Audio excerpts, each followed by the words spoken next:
The village had no name on any modern map.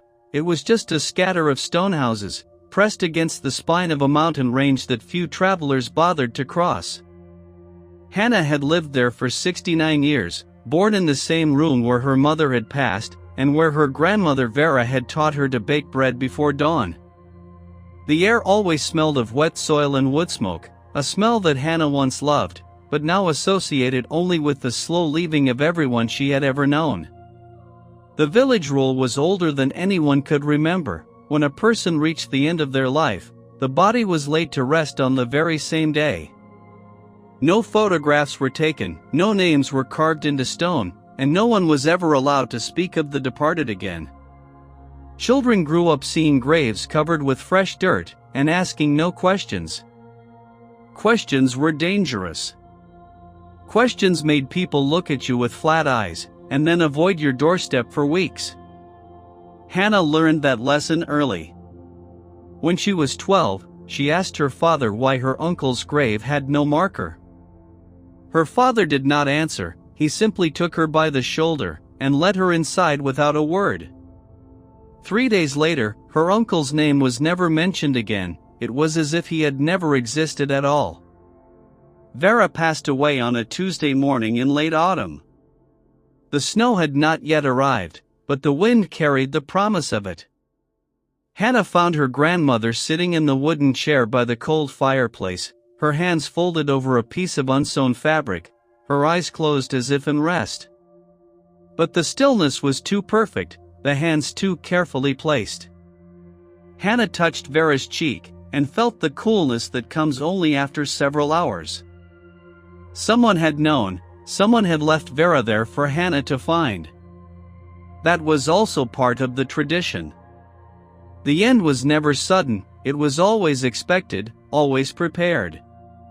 Hanna did not cry. She had learned not to cry when she was 12. Instead, she walked to the door, opened it, and found 3 neighbors already standing outside, their faces blank, their hands empty. They had not come to help, they had come to witness.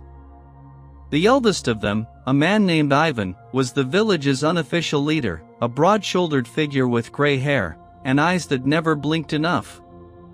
He announced that Vera would be laid to rest before sunset, that Hanna would not look inside the wooden box, and that she would not ask questions. Hanna nodded. She had nodded her whole life. But this time, she noticed something strange. Ivan's left hand was trembling, barely visible against his thigh. It was the hand of a man who was not nervous, but who was hiding something heavy. The wooden box arrived within an hour. 2 men carried it on their shoulders, Dmitri and Tomas. Dmitri was Hanna's neighbor, a quiet man in his 50s who repaired boots, and never spoke more than 10 words a day. Tomas was older, closer to 70, with arthritic fingers and a limp from a childhood accident. They placed the box on 2 wooden stools in Vera's main room. The wood was pine, freshly cut, still smelling of sap. Hanna asked if she could sit with the box for 1 hour alone. Ivan hesitated, then agreed. But as the others left, Hanna noticed that Dmitri lingered by the door for a second too long, his eyes fixed on the lid, as if he expected it to move. Then he was gone. Hanna locked the door, and stood in front of the pine box. It looked ordinary. But she remembered something from her childhood, when her grandfather passed, 4 men struggled to carry his box, because he had been a large man, heavy with muscle and bone. Vera had been thin, fragile, barely 90 pounds. And yet only 2 men had carried her box, with no effort at all. Hanna placed her hand on the lid, and pushed. The nails had been driven loosely, almost carelessly. The lid lifted with a soft groan. Inside, there was no body. There was no fabric lining, no pillow, no weight. Only a folded piece of paper at the bottom, yellowed and creased. Hanna unfolded it with trembling fingers. The handwriting was Vera's, small and precise, the letters pressed deep into the paper as if written with urgency. The note explained that the village did not lay bodies to rest inside those boxes. The empty box was a lie. Everyone over 70 was taken to the old mine. Vera had never told Hanna because she was afraid. But now that she was gone, fear had left her. Hanna would turn 70 in 6 days. The note begged her to leave before her own empty box was buried. Hanna read the note 3 times. Her hands did not shake, her eyes did not water. Instead, she felt a strange calm, the same calm she had felt when she found Vera. Because now she understood why no one ever spoke of the departed. The departed were never really gone. They were taken. And the entire village, every single person she had ever trusted, was part of the lie. She hid the note inside her shirt and closed the lid. Then she unlocked the door and called the others back in. The ceremony proceeded as tradition demanded. No words were spoken, no tears were shed. The box was carried to the small cemetery on the eastern edge of the village, a flat stretch of ground with no markers, just uneven soil and the memory of countless goodbyes. Hanna watched as Dmitri and Tomas lowered the empty pine box into the shallow grave.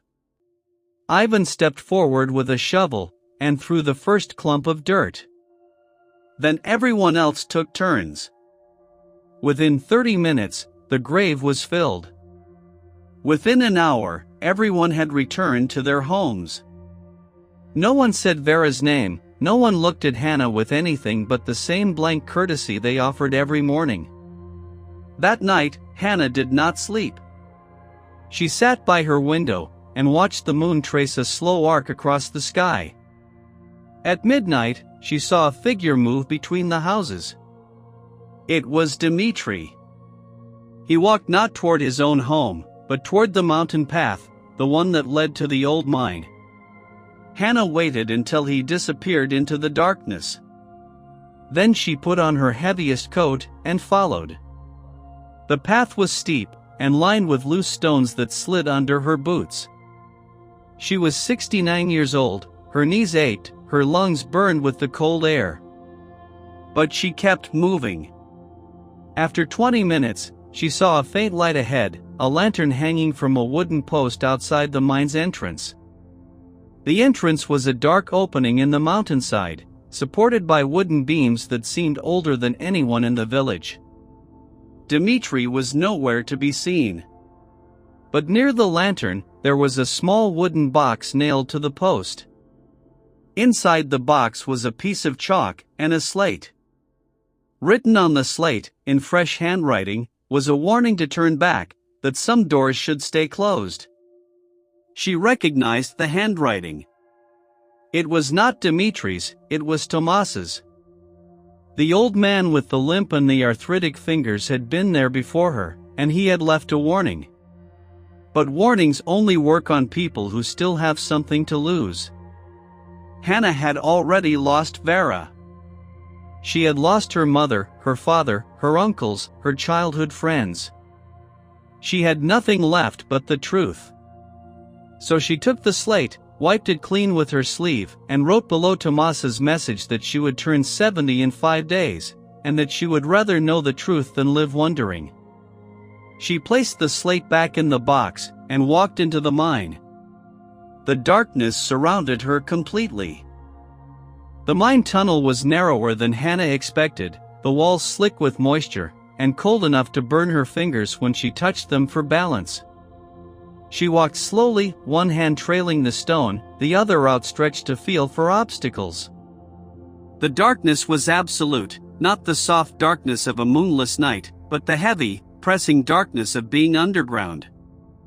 After what felt like an hour, but was probably only 10 minutes, she saw a glow ahead, not daylight, but the warm flicker of oil lamps. The tunnel opened into a large chamber, roughly carved by ancient miners. And there, sitting on crude wooden benches against the far wall, were 7 elderly people. Hanna recognized all of them. They were the ones who had supposedly passed away over the past 5 years, the ones whose empty wooden boxes had been laid to rest with solemn ceremony. There was old Marta, who had peacefully left at 71. There was Stefan, who had drowned in the river, despite being a strong swimmer. There was little Ilara, who had fallen from a ladder at 72. They were alive. Thin, exhausted, dressed in ragged clothes, but alive.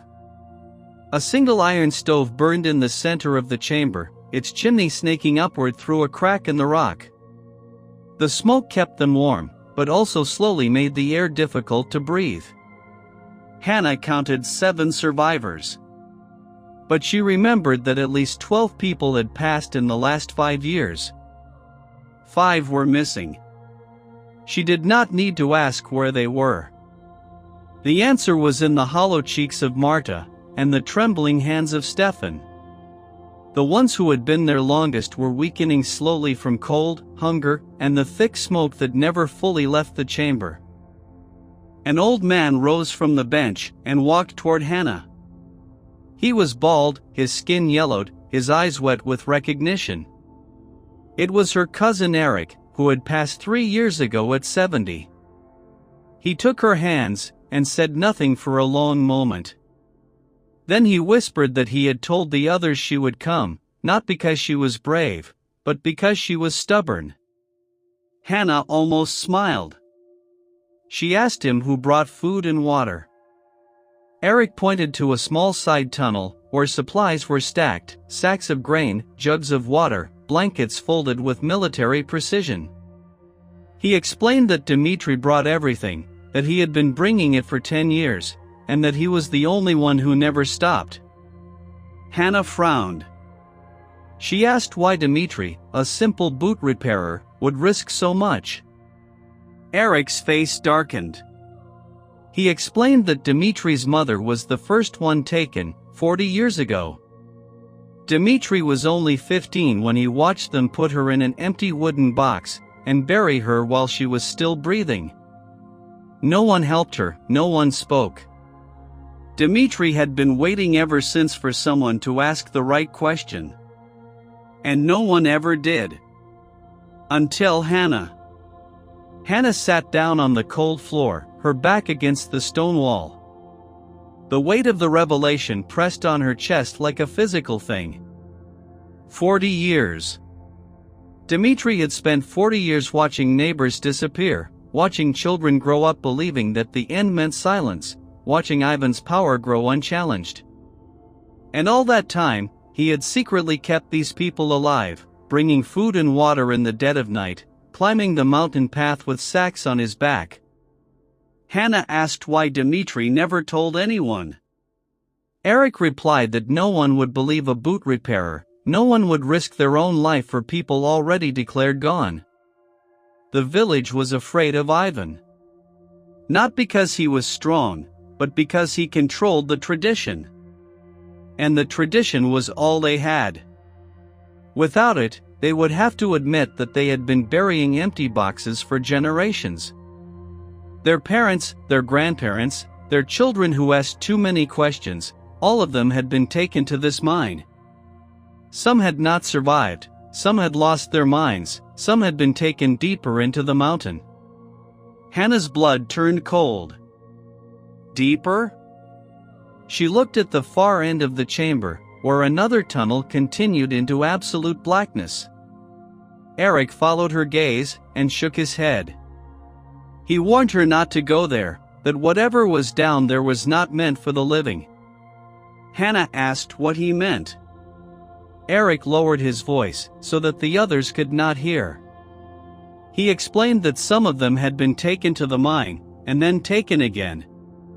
Ivan chose one person every year. That person was led into the deeper tunnel and never returned. No one knew why, no one asked. But Tomas knew. Tomas had seen it. Hanna remembered the warning on the slate, the handwriting of an old man with a limp. Tomas had been there before her. Tomas knew what lay beyond the second tunnel. and Tomas had told her to turn back. She stood up, her knees cracking. She looked at the 7 survivors, at their hollow faces and hopeful eyes. She looked at the supplies that Dmitri had risked his life to bring. Then she looked at the deeper tunnel. She announced that she would turn 70 in 5 days, that Ivan would come for her with an empty wooden box, but that she would not be there. She would be down there, and she would find out what happened to the ones who never came back.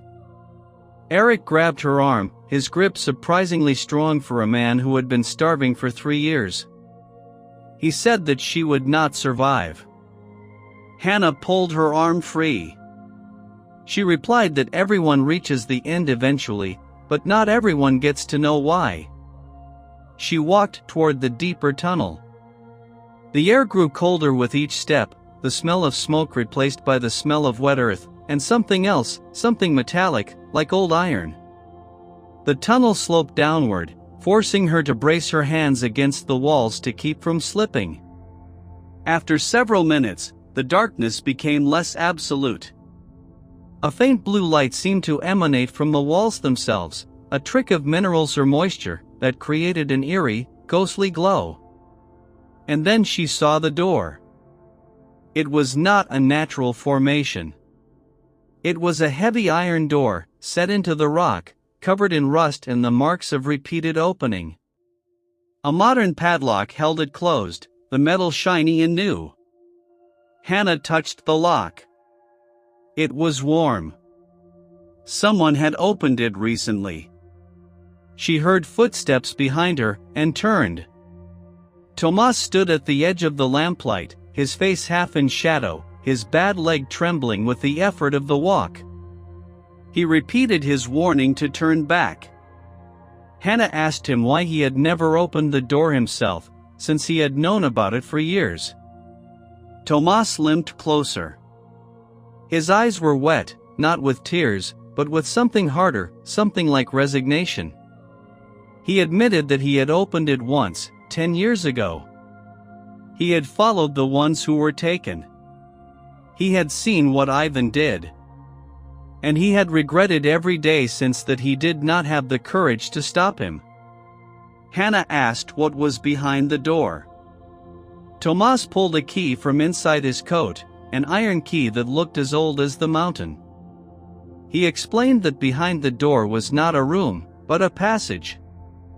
The passage led to a second chamber.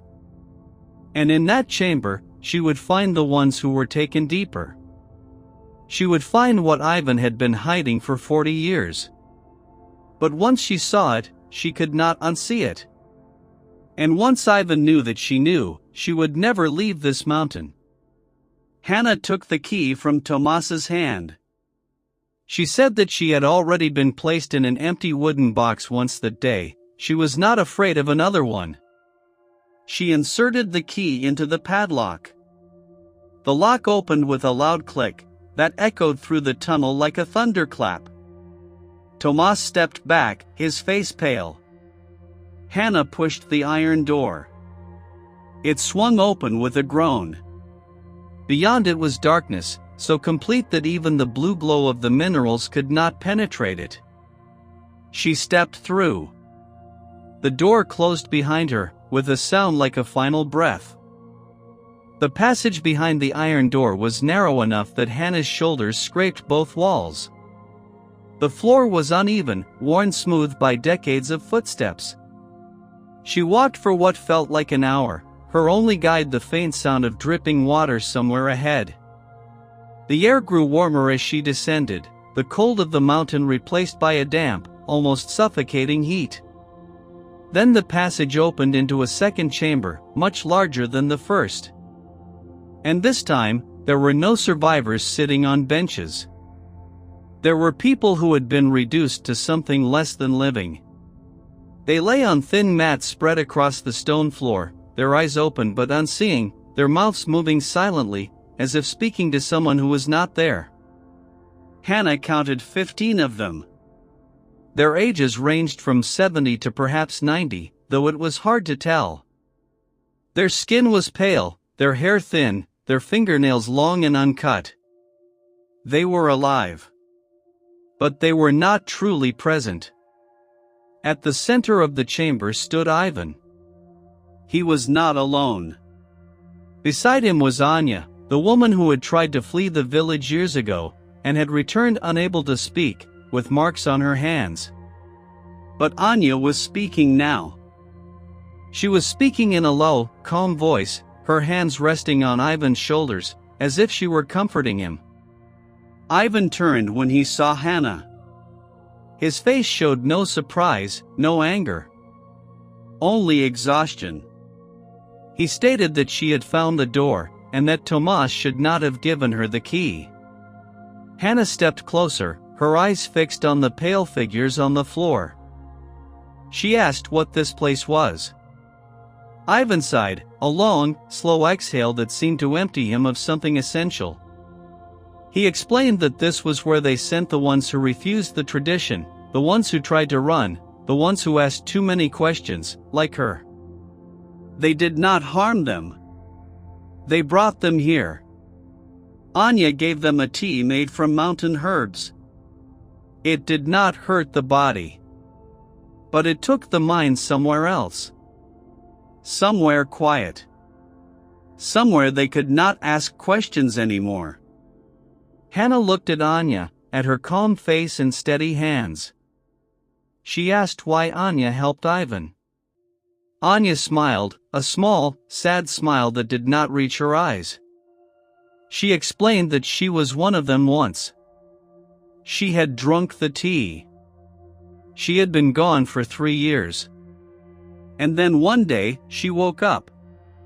She remembered everything. The mine, the empty wooden box, her own burial ceremony.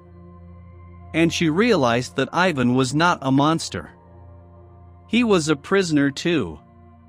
Hanna felt the ground shift beneath her feet, not physically, but morally. She had come to the mine expecting to find a villain, a tyrant who enjoyed the suffering of others. Instead, she found a tired old man, and a woman who had once been a victim. Ivan gestured to the pale figures on the floor. He explained that 40 years ago, the village elders had given him a choice. Either he enforced the tradition, or they would take his wife. He was young, he was afraid. He said yes. And every year since, he had brought someone to this chamber. Every year, Anya brewed the tea. Every year, they told themselves that this was mercy, that a quiet mind was better than a fearful one. But it was not mercy. It was cowardice. Hanna asked why the tradition existed at all. Why did the village start burying empty boxes? Ivan sat down on a rock, his shoulders slumped. He explained that the mountain was dying. The soil was poor, the game was scarce. There were too many elderly people, and not enough food. 100 years ago, someone decided that anyone over 70 was a burden. So they created the tradition. They told the young that the old were passing away naturally. And the old who refused to disappear were brought here. Not to be harmed, to be forgotten. Hanna looked at the pale figures again. She looked at Anya, who had woken up from the tea and chosen to help Ivan, rather than escape. She looked at Ivan, who had spent 40 years watching lives fade to save one. And she understood something terrible: there was no single villain. The whole village was the villain. Every person who attended an empty ceremony, every child who grew up not asking questions, every neighbor who looked away when someone vanished. They were all responsible. Hanna turned to Ivan and told him that she would turn 70 in 5 days. She asked what he would do with her. Ivan stood up slowly. He explained that he would give her the same choice he had given Anya: drink the tea and rest in the warm chamber, or refuse and be brought here to the pale silence. There was no third option. Hanna looked at Anya. She looked at the iron door behind her. She thought about Vera's note, about Dimitri's secret supplies, about Tomas's trembling hands. Then she declared that there was always a third option. She walked to the center of the chamber and picked up a wooden bucket filled with the herbal tea. Anya stepped forward as if to stop her, but Hanna raised her hand. She did not drink the tea. She poured it onto the stone floor. The liquid pooled and seeped into the cracks, wasted and useless. Ivan's face went white. He asked if she understood what she had done. That tea took months to prepare. Without it, he could not keep the pale ones quiet. They would wake up. They would remember. They would tell everyone what happened here. Hanna nodded. She said that was exactly the point. She turned and walked back toward the iron door. Ivan did not follow. Anya did not speak. The pale figures on the floor began to stir, small movements at first, then larger ones. One of them sat up, blinked, and looked around the chamber with confused, clearing eyes. Another began to cry, soft sobs that echoed off the stone walls. Hanna stepped through the iron door and closed it behind her. She did not lock it. She walked back through the narrow passage, through the first chamber where the 7 survivors still waited, past Eric's hopeful face and Marta's trembling hands. She climbed the tunnel to the mine entrance, where the morning light was just beginning to paint the sky gray. Dimitri was waiting for her. He stood by the wooden post where the lantern had burned, his hands shoved deep into his coat pockets. He asked what she had found. Hanna told him everything. She told him about the second chamber, about the tea, about Ivan's confession and Anya's awakening. She told him that the tea was gone, and that the pale ones would soon remember.